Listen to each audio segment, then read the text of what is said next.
नमस्कार दोस्तों, आप सभी का स्वागत है एक और नई वीडियो के अंदर। और आज की वीडियो काफी स्पेशल रहने वाली है हर एक क्लास 10th के स्टूडेंट के लिए। देखिए, अगर आप लोग क्लास 10th के स्टूडेंट है और केमिस्ट्री के अंदर एक ऐसा टॉपिक सर्च कर रहे हैं जहां से आपके बोर्ड एग्जामिनेशन में 100% कंफर्म क्वेश्चन आएगा, तो आज वाला वीडियो आप सभी के लिए बेहद इंपॉर्टेंट रहने वाला है। क्योंकि आज की वीडियो में मैं आपको बहुत डिटेल में समझाने वाला हूं one of the difficult topic and one of the important topic of your entire chemistry, जिसको आप लोग बोलते हो क्लोरएल्कली प्रोसेस। आज हम समझेंगे क्लोरएल्कली प्रोसेस का मतलब क्या होता है, किसके लिए इस्तेमाल किया जाता है, क्लोरएल्कली प्रोसेस से निकलने वाले प्रोडक्ट के क्या क्या यूजेस रहने वाले हैं। यानी कि एक सिंगल वीडियो जहां पे 5 से 10 मिनट के अंदर आपको क्लोरएल्कली प्रोसेस 100% कंफर्म हो जाएगा। बहरहाल विदाउट वेस्टिंग टाइम चलिए शुरू करते हैं। देखिए, कुछ बातें माय डियर फ्रेंड्स जिनको जान लेना आप सभी के लिए बेहद जरूरी है।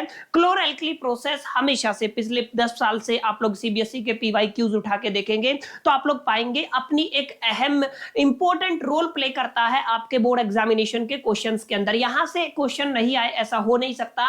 यानी कि इस बार भी 100% आपको एक क्वेश्चन जरूर देखने को मिलेगा क्लोरएल्कली प्रोसेस से। हालांकि पिछली बार भी मैंने अपने इसी चैनल के ऊपर क्लोरएल्कली प्रोसेस के ऊपर वीडियो बनाया था, जो करीब करीब 9 साढ़े 9 हजार बच्चों ने देखा था। हालांकि पता नहीं मेरे को क्यों, इसके पीछे क्या रीजन है। वीडियो काफी अच्छा था, कंटेंट बहुत अच्छा है, लेकिन फिर भी इसको 9 साढ़े 9 हजार बच्चों ने ही वॉच किया। I don't know what's the reason. अगर आपको पता है तो let me know in the comment box, जिसके नीचे काफी अच्छे अच्छे कमेंट आए, आप लोग देख सकते हैं। तो इसी चीज को देखते हुए मैंने सोचा जो अभी बच्चे 2025-26 में आए हैं उन सभी को भी क्लोरएल्कली प्रोसेस के लिए एक सेपरेट वीडियो देना चाहिए, ताकि वो क्लोरएल्कली प्रोसेस को अच्छे विजुअल्स के साथ हमेशा के लिए याद रख पाए। तो आज की वीडियो काफी स्पेशल रहेगी, काफी पहले के अपने साथ बैठिएगा। देखिए, हम लोग बात कर रहे हैं क्लोरएल्कली प्रोसेस की। तो सबसे पहले बच्चों आप लोग ये समझें कि क्लोरएल्कली प्रोसेस का मतलब क्या होता है और किसके लिए इस्तेमाल किया जाता है। आपका सेकंड चैप्टर रहने वाला है एसिड्स, बेसिस एंड सोल्ट। और सोल्ट के अंदर सबसे स्पेशल अगर कोई सोल्ट है ना, तो जिसको हम लोग कह सकते हैं वो है आपका कोस्टिक सोडा। आपको याद रखना है, क्या बताया मैंने, वो क्या है आपका कोस्टिक सोडा। तो एक चीज तो ये क्लियर होगी कि आपका caustic soda one of the important salt रहता है। अच्छा, जिसका फॉर्मूला आपका बहुत बेसिक फॉर्मूला है सोडियम हाइड्रोक्साइड, ये आपके कोस्टिक सोडे का फॉर्मूला है। ठीक है, अब जो कोस्टिक सोडा है उसकी प्रिपरेशन जिस मेथड से की जाती है ना, उसको क्या बोलते हैं हम लोग, क्लोरएल्कली प्रोसेस कहते हैं। यानी कि chlor alkali process is a process that is used to prepare the caustic soda. यानी कि जिसका इस्तेमाल कोस्टिक सोडा की प्रिपरेशन में किया जाता है, उसको क्या बोलते हैं आप लोग, उसको बोलते हैं आप लोग क्लोरएल्कली प्रोसेस। एक चीज और आप लोग जरूर ध्यान रखिएगा, जब आप लोग कोस्टिक सोडा की प्रिपरेशन करते हैं, या मैक्सिमम जितने भी सोल्ट है 4 या 5 आपके सिलेबस में डाले गए हैं, उन सभी के अंदर एक कंपोनेंट कॉमन है जिसको आप लोग कहते हैं आप लोग टेबल सॉल्ट जिसको बोलते हैं। तो मैं यहां पे लिख देता हूं आपका क्या रहने वाला है, टेबल सॉल्ट एक कंपोनेंट है जो बहुत ज्यादा कॉमन रहने वाला है, जिसका फॉर्मूला क्या होता है, NaCl। यानी कि नमक का इस्तेमाल करके आप लोग क्या बनाने वाले हो, कोस्टिक सोडा बनाने वाले हो। और एंटायर प्रोसेस को क्या बोलेंगे हम लोग, क्लोरएल्कली प्रोसेस बोलेंगे। तो आई होप कि इतनी चीजें आपको समझ में आ गई होगी, क्लोरएल्कली प्रोसेस क्या होता है, किस लिए इसका इस्तेमाल किया जाता है। अब कुछ बातें हैं जिन पे आपको जरूर गौर फरमाना है। क्लोरएल्कली प्रोसेस के डायग्राम को समझने से पहले है ना, कुछ शब्दों पे आप लोगों को जाना पड़ेगा। कुछ शब्द मतलब कुछ ऐसे स्पेसिफिक टर्मिनोलॉजी हैं जिसका इस्तेमाल हम लोग यहाँ पे करने वाले हैं। सबसे पहला शब्द आपको देखने को मिलेगा, हम यहाँ पे एक शब्द लिखने वाले हैं जिसको हम लोग कहेंगे बेराइन। एंड बेराइन का मतलब क्या होता है, बेराइन का मतलब है दो चीजों का कॉम्बिनेशन आपको लेके चलना है। बहुत सिंपल सा फॉर्मूला है, नमक के साथ वाटर को मिक्स कर दिया ना, तो यहाँ पे केमिस्ट्री के अंदर उसको क्या बोला जाएगा, बेराइन बोला जाएगा। बेराइन वाटर भी बोल देते हो आप लोग। यानी कि मैंने क्या बताया, आप लोगों ने नमक लिया यानी कि सोडियम क्लोराइड लिया, उसके साथ किसको मिक्स कर दिया, वाटर को मिक्स कर दिया। सोडियम क्लोराइड के साथ अगर आप लोग वाटर को मिक्स करते हैं ना, तो ये क्या कहलाता है माय डियर फ्रेंड्स, ये आपका बेराइन कहलाता है। तो इस चीज को आप लोग जरूर याद रखिएगा। तो क्लोरएल्कली प्रोसेस के अंदर बेराइन के अंदर से आप लोग क्या करते हैं, बेराइन के अंदर से हम लोग इलेक्ट्रिसिटी को पास करते हैं। हमने क्या किया, आपका इलेक्ट्रिसिटी को पास किया। और इलेक्ट्रिसिटी जैसे ही आप लोग पास करते हैं ना, तो आपको थोड़ा ध्यान देना है, इलेक्ट्रिसिटी जैसे ही आप लोगों ने पास किया तो आपके पास 3 प्रोडक्ट निकल के आते हैं। पहला प्रोडक्ट आपका सोडियम हाइड्रोक्साइड निकल के आता है, दूसरा प्रोडक्ट आपका क्लोरीन गैस निकल के आता है, और तीसरा प्रोडक्ट आपका हाइड्रोजन गैस निकल के आता है।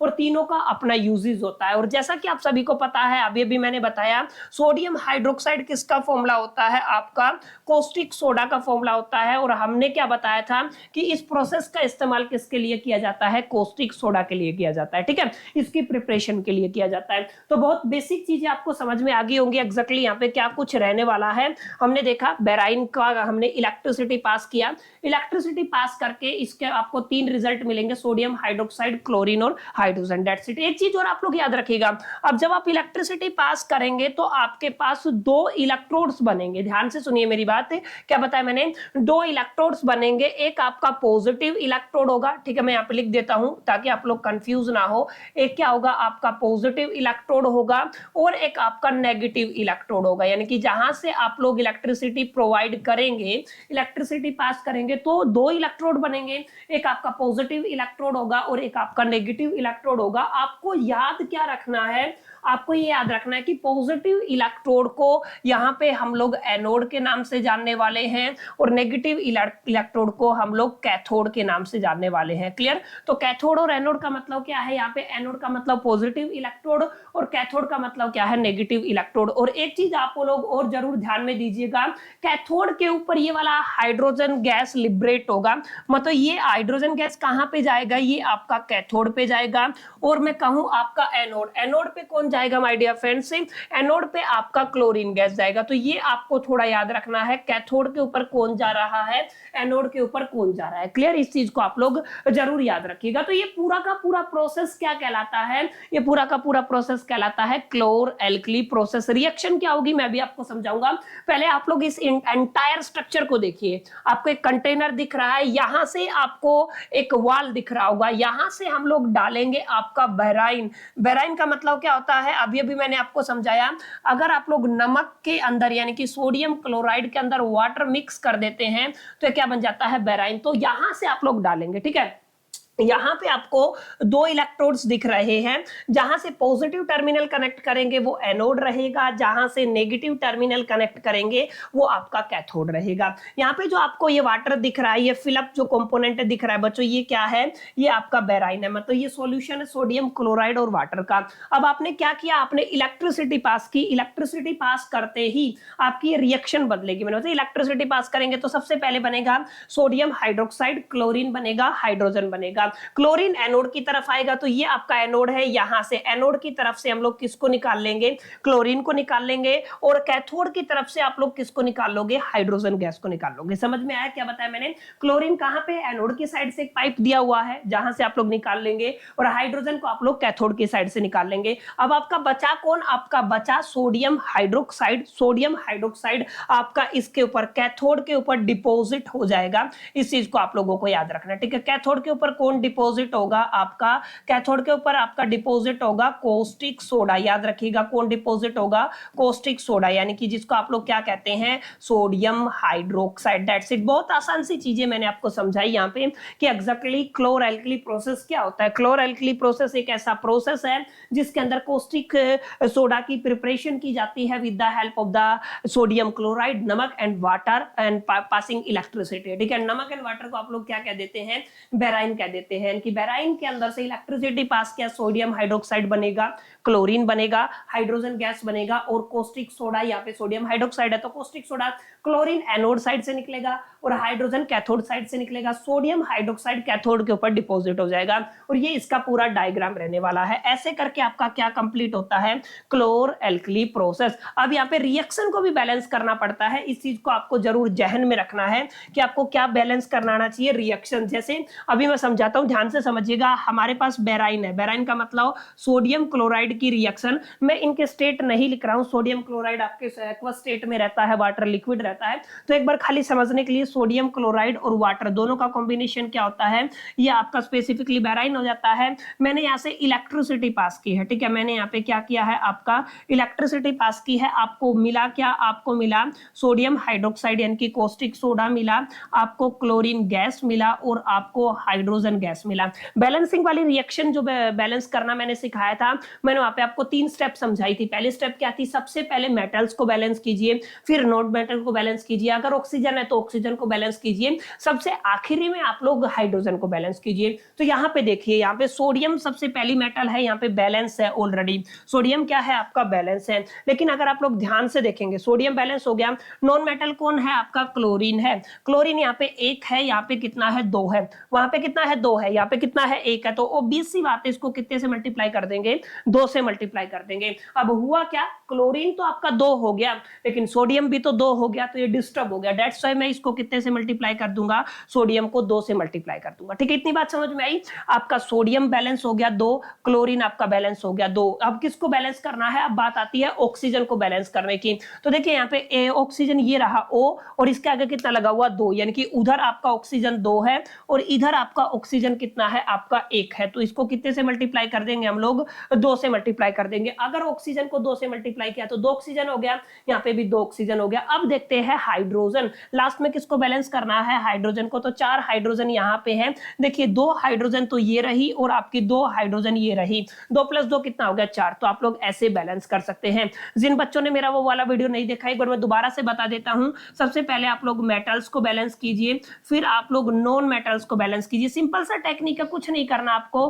फिर आपको ऑक्सीजन को बैलेंस करना है अगर है तो, और लास्ट में जाके आपको किसको बैलेंस करना है, आपको हाइड्रोजन को बैलेंस करना है। ऐसे आपको चलना है, इन 4 स्टेप को फॉलो करेंगे तो आप किसी भी केमिकल रिएक्शन को बैलेंस कर पाएंगे। अब यहाँ पे देखिए, आपका 2 सोडियम क्लोराइड एक्वस स्टेट में, 2 वाटर मॉलिक्यूल है, इलेक्ट्रिसिटी पास किया, सोडियम हाइड्रोक्साइड बन गया, क्लोरीन आपका कहां पे चला गया, एनोड पे, और हाइड्रोजन गैस कहां पे चला गया, कैथोड पे। एंड अब फाइनली आपका क्या हो गया, डन, क्लोर एल्कली प्रोसेस। बताया था ना लास्ट तक, अगर आप लोग बने रहे तो मैं आपको 100% समझा दूंगा क्लोर एल्कली प्रोसेस, बहुत आसान तरीके से। बोलो समझ में आया, समझ में आया तो प्यारा सा कमेंट जरूर करिएगा, वीडियो को लाइक कीजिएगा, अपने दोस्तों के साथ शेयर करना मत भूलिएगा। ठीक है, आई होप कि ये आपको समझ में आया होगा, formation of sodium hydroxide with the help of the chlor alkali process क्या रहता है। अच्छा, क्लोर एल्कली प्रोसेस तो हो गया, लेकिन कई बार एग्जामिनेशन में एक क्वेश्चन और पूछा जाता है, जो आपको प्रोडक्ट मिले हैं, कॉस्टिक सोडा का क्या यूज है, हाइड्रोजन का यहाँ पे क्या यूज करते हैं, फिर क्लोरीन का क्या यूज करते हैं,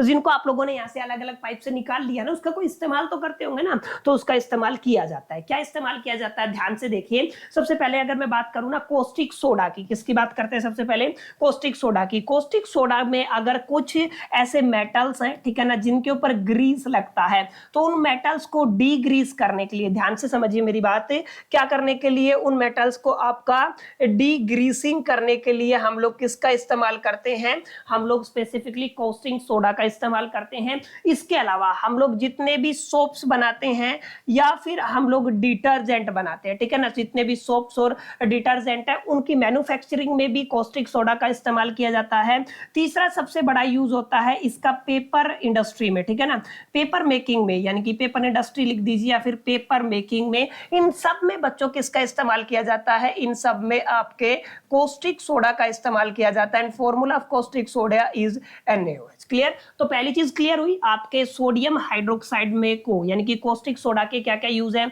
डिग्रीसिंग ऑफ द मेटल हो जाएगा, सोप की प्रिपरेशन में, डिटर्जेंट की प्रिपरेशन में, और पेपर मेकिंग इंडस्ट्री में हम किसका इस्तेमाल करते हैं, हम लोग स्पेसिफिकली कॉस्टिक सोडा का इस्तेमाल करते हैं। अब एक तो प्रोडक्ट आपका हो गया, दूसरा प्रोडक्ट क्या था आपका, क्लोरीन था, और ये किस स्टेट में था, आई होप आप सभी को याद होगा, अभी अभी मैंने आपको पढ़ाया, गैसियस स्टेट में था। अब क्लोरीन का सबसे पहला यूज होता है पीवीसी के अंदर, पीवीसी पाइप्स भी आते हैं और पीवीसी का काफी मटेरियल आते हैं, तो पीवीसी के अंदर क्लोरीन का इस्तेमाल किया जाता है। ध्यान रखिए, एज ए डिसइंफेक्टेंट, डिसइंफेक्टेंट में किसका इस्तेमाल किया जाता है, एज ए क्लोरीन को इस्तेमाल किया जाता है। अच्छा, क्लोरीन का सबसे ज्यादा इस्तेमाल कहां पे किया जाता है, CFC, CFC बोले तो chlorofluorocarbon, C for chloro, F for fluoro और C फॉर कार्बन, ठीक है। तो आप लोग ऐसे इसकी फुल फॉर्म जरूर याद रख लीजिएगा, क्या बोलते हैं इसको, क्लोरो आप लोग क्या बोलते हैं इसको, फ्लोरो, और लास्ट में जाके क्या बोलते हैं इसको, कार्बन। तो क्लोरोफ्लोरोकार्बन के अंदर किसका इस्तेमाल किया जाता है, CFC के अंदर क्लोरीन का इस्तेमाल किया जाता है। लास्ट एंड फाइनल आप लोग ये भी याद रखेगा, अगर वाटर के ट्रीटमेंट की बात आती है, 1 नंबर का क्वेश्चन आता है, वाटर ट्रीटमेंट के अंदर किसका इस्तेमाल किया जाता है, तो वाटर ट्रीटमेंट के अंदर भी आपके क्लोरीन का इस्तेमाल किया जाता है। समराइज करूं तो पीवीसी के अंदर एज ए डिसइंफेक्टेंट इसका इस्तेमाल किया जाता है, CFC क्लोरोफ्लोरोकार्बन में इसका इस्तेमाल किया जाता है, और वाटर ट्रीटमेंट के अंदर इसका इस्तेमाल किया जाता है। That's it. और ये किसके यूजेज हो गए, क्लोरीन के यूजेज हो गए। हमने समझा जो आपका कॉस्टिक सोडा है, सोडियम हाइड्रोक्साइड, उसका क्या यूजेज होता है, क्लोरीन का क्या यूज होता है। सबसे आखिरी है आपका हाइड्रोजन। हाइड्रोजन का क्या इस्तेमाल होता है, हाइड्रोजन आपका पॉप साउंड के साथ जलता है। हाइड्रोजन को आप लोग एज ए फ्यूल भी यूज करते हो। हाइड्रोजन बॉम्ब का नाम सुना है ना, क्योंकि वहां पे बड़ा धमाका होता है तो वहां पे भी हाइड्रोजन गैस का इस्तेमाल होता है। बहरहाल जो हाइड्रोजन है उसका फ्यूल में इस्तेमाल किया जाता है। अमोनिया फॉर फर्टिलाइजर के अंदर भी इसका इस्तेमाल किया जाता है। ये 2 यूजेस ही याद रख लीजिएगा, मोर देन सफिशिएंट है, एग्जामिनेशन में इससे बाहर नहीं आता है।